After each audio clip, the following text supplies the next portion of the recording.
De hoy está tomado de San Juan, capítulo 1, versos 1 al 18.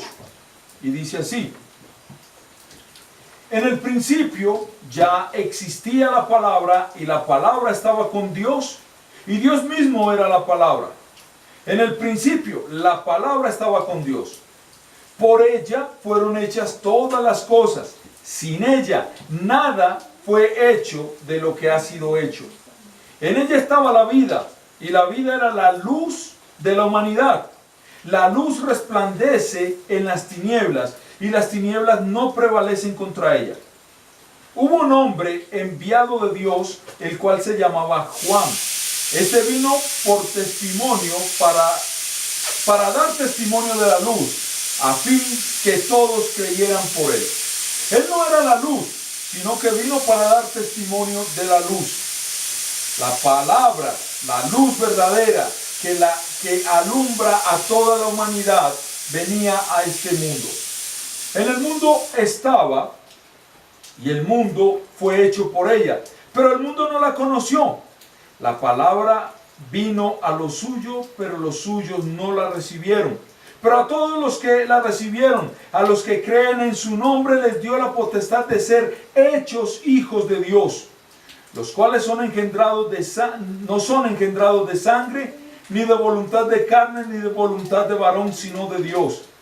Y la palabra se hizo carne y habitó entre nosotros, y vimos su gloria, la gloria que corresponde al unigénito del Padre, llena de gracia y de verdad. Juan dio testimonio de ella y clamó diciendo: de ella es quien yo decía, viene después de mí, pero es anterior a mí, porque ya existía antes que yo. Ciertamente de su plenitud tomamos todos, y gracia sobre gracia. La ley fue dada por medio de Moisés, pero la gracia y la verdad vinieron por medio de Jesucristo. A Dios nadie le vio jamás. Quien lo ha dado a conocer es el Hijo unigénito que está en el seno del Padre. Hermanas, esta es la palabra de Dios. Alabanza sea a ti, oh Cristo. Amén. Pueden sentarse. Bueno, nuestros textos hoy, el Salmo 2, Isaías 52, Hebreos 1 y Juan 1 son textos mesiánicos, hablan de Jesús, ¿verdad? Pero yo hoy no quiero tomar la homilía del texto de San Juan. Yo voy a utilizar el texto de Hebreos y preparé un corto bosquejo de Hebreos. Hebreos 1, 1 al 2 dice: Dios, que muchas veces y de maneras distintas habló en otros tiempos a nuestros padres por medio de los profetas, en estos días finales nos ha hablado por medio del Hijo, a quien constituyó heredero de todo y mediante el cual hizo todo el universo. Vamos a mirar hoy un contraste entre la revelación antigua y la revelación nueva. Y que sea este el tema de meditación para nosotros en esta mañana. La revelación antigua y la revelación nueva. Un amante del arte, al que le gustan los cuadros, Laura, esos cuadros hermosos que se pintan y que encontramos en los museos, ¿cierto? O esculturas. Un amante del arte siempre puede apreciar la unidad que se da en una hermosa pintura, cómo el artista extendió los óleos o los plasmó sobre el lienzo. Sin embargo, esa unidad solamente es posible semejante en las pocas palabras de ese pasaje. Se manifiesta con la fuerza, la unidad y el contraste. Lo que ese artista quiso plasmar en ese cuadro. Lo que él habló, por decirlo así, en ese cuadro. Ahora, en el versículo 1 de nuestro pasaje para hoy, nos dice que Dios nos ha hablado de diferentes maneras, como un gran artista. Y en el versículo 2 se nos muestra precisamente la unidad de esa revelación, lo que Dios habló antes y cómo se cumple en ese Mesías. Sin embargo, se nos presentan en este mismo pasaje tres contrastes que quiero mirar con ustedes hoy. El primer contraste lo encontramos en el verso 1 y 2 que acabamos de leer. El fin y el principio. Hablemos de esto. Dios, que de muchas veces y de distintas maneras habló en otros tiempos a nuestros padres por medio de los profetas, en estos días finales nos ha hablado por medio del Hijo, a quien constituyó heredero de todo, mediante el cual hizo el universo. Lo leímos en el Evangelio de Juan. En el principio era la palabra, en el principio era el verbo. Ese verbo, que era Cristo, fue el que creó los cielos y la tierra. ¿Qué contrastes podemos encontrar aquí? Primero, Jesús divide la historia en dos grandes épocas.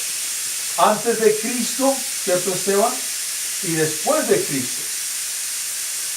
Antes de Cristo tenemos las profecías en los que todo el pueblo antiguo estaba esperando a ese Mesías. Y ustedes recuerdan que Dios llamó a David un hombre conforme al corazón de Dios, pero no por sus buenas obras, sino por lo que se confiesa en el Salmo 2, porque David esperaba, David creía en la promesa de ese Mesías que vendría para el futuro de ellos. Jesús aquí divide la historia en dos grandes épocas. ¿Qué otro contraste encontramos aquí? Segundo, termina una era, por decirlo así, termina una era de promesas. Toda esta gente antigua, los patriarcas, los profetas, hasta Simeón, estaban esperando la venida de Jesús. Ellos siempre miraban y escribían anunciando a Jesús. El texto de Isaías nos narra perfectamente cómo iba a venir el Mesías, un pueblo que estaba en oscuridad y que vendría un Mesías para rescatarlo, ¿verdad? ¿Sí? Y tercero, en este primer punto, el fin y el principio. Comienza una edad del cumplimiento. Jesús fue el cumplimiento perfecto de todas las profecías del Antiguo Testamento. Jesús dividió la historia en dos para nosotros. Los sacerdotes del Antiguo Testamento que mataban un becerro, ¿saben qué es un becerro? Un ternerito tierno, muy lindo. Ellos sacrificaban ese ternerito y con su sangre hacían la expiación para el pueblo. Ese ternerito estaba mostrando el Cordero de Dios que quita el pecado del mundo. Aquí estaba dada la promesa de que vendría el Mesías, pero en Cristo se cumplió perfectamente esa promesa. Comienza la edad del cumplimiento. El segundo contraste que podemos encontrar en nuestro texto de hoy, lo encontramos en el verso 1 hasta el 2a. Dios, que muchas veces y de distintas maneras habló en otros tiempos a nuestros padres, por medio de los profetas, en estos tiempos finales nos ha hablado por medio del Hijo. Segundo contraste, los padres y nosotros. ¿Sí? De este segundo punto, los padres y nosotros, puedo extraer dos subpuntos. Primero, los padres son los recipientes de la antigua revelación de promesa. Fue a ellos que se les dio el anuncio de la promesa. Fueron ellos los que nos anunciaron a nosotros la promesa. ¿Cuál promesa? De que Cristo iba a nacer en el pesebre. ¿Verdad que sí? Fueron nuestros padres los que afianzaron la fe del pueblo, los que nunca dejaron desanimar al pueblo en la promesa de que Cristo vendría para ser su Salvador, de que Cristo iba a nacer como uno de nosotros para cumplir los 10 mandamientos que usted y yo no pudimos cumplir, para perdonar nuestros pecados. Los padres y nosotros, en segundo lugar, nosotros somos privilegiados por vivir en la claridad de la época del cumplimiento.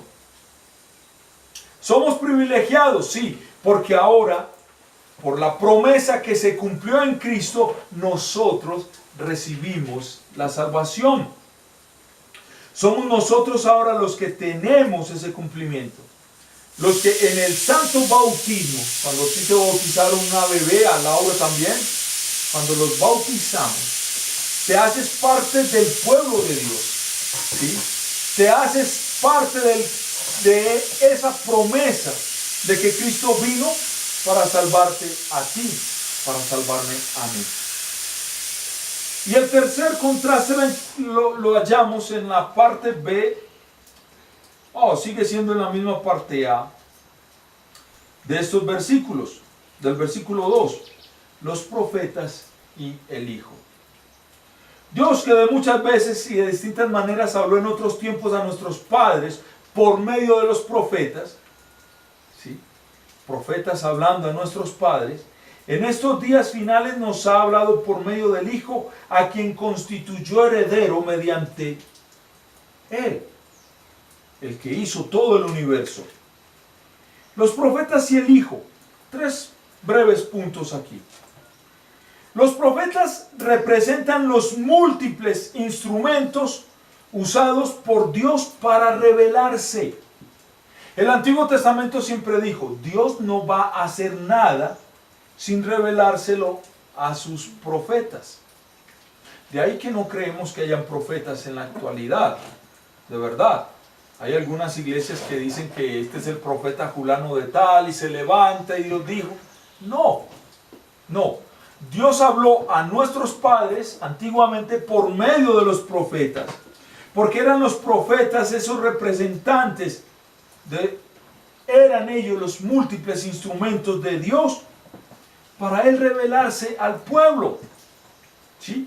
Segundo lugar, el Hijo mencionado en singular enfatiza la preeminencia de Cristo como la revelación profética. Los profetas del Antiguo Testamento anunciaron a Cristo y su obra redentora en la cruz. Como dice el credo apostólico. ¿Cómo dice el credo apostólico? Que Cristo iba a nacer, ¿sí? Por obra y gracia en el vientre, obra y gracia del Espíritu Santo en el vientre de la bienaventurada Virgen María, iba a padecer bajo el poder ¿de quién?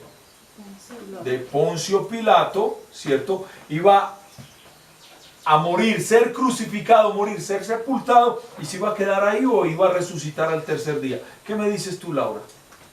Iba a resucitar. ¿A los cuántos días? Al tercer día, ¿sí?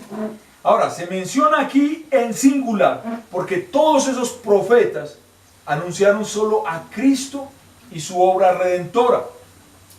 Cristo es el cumplimiento perfecto de esa revelación profética. Así lo describe Apocalipsis 3. Esto dice el amén, el testigo fiel. ¿Quién es el amén? Cristo. Ese amén es el que cumplió, se cumplieron todas las promesas que hicieron los profetas a nuestros padres. Cristo es el centro de nuestra religión cristiana. Cristo es el centro, el cumplimiento de todas las promesas, el que vino para pagar tus pecados, los tuyos, mis pecados en la cruz del Calvario, que al resucitar al tercer día nos dio la victoria sobre el pecado. Y tercer punto, la revelación del Hijo es final. No hay más profetas, no hay más profecías mesiánicas por cumplirse. En Cristo fue el cumplimiento perfecto. La revelación del Hijo es final, pero construida, Esteban, construida sobre la revelación profética.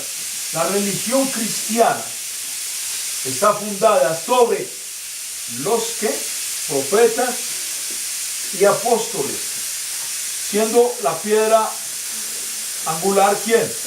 Cristo. Nuestra religión está basada, está fundada, está construida sobre la revelación profética. Lo que los profetas anunciaron que era Cristo, solo Cristo, no otra cosa, de verdad.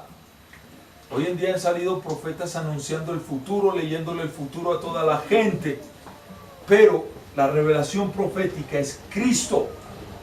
Sobre eso se fundamenta nuestra religión. Profetas y apóstoles, siendo la principal piedra del ángulo, Cristo mismo. En conclusión, tenemos el privilegio de vivir en estos tiempos finales, en estos días finales, en que podemos conocer claramente a Dios mediante su máxima revelación, porque todo lo que Dios tiene que decir, lo dijo en Cristo, y todo lo que Dios dijo fue Cristo. ¿Sabes por qué? Jesús dijo: yo soy el camino, la verdad y la vida. Nadie viene al Padre sino por mí. Cristo es la palabra final de Dios. Cristo es la promesa eterna del Padre para nosotros. Por eso nosotros, como cristianos luteranos confesionales, anunciamos siempre a este Cristo y dependemos siempre de este Cristo. Y que Él mismo guarde nuestras mentes, guarde nuestras vidas y nuestra fe hasta que Él venga. Amén y amén. Pongámonos en pie y hacemos nuestra confesión.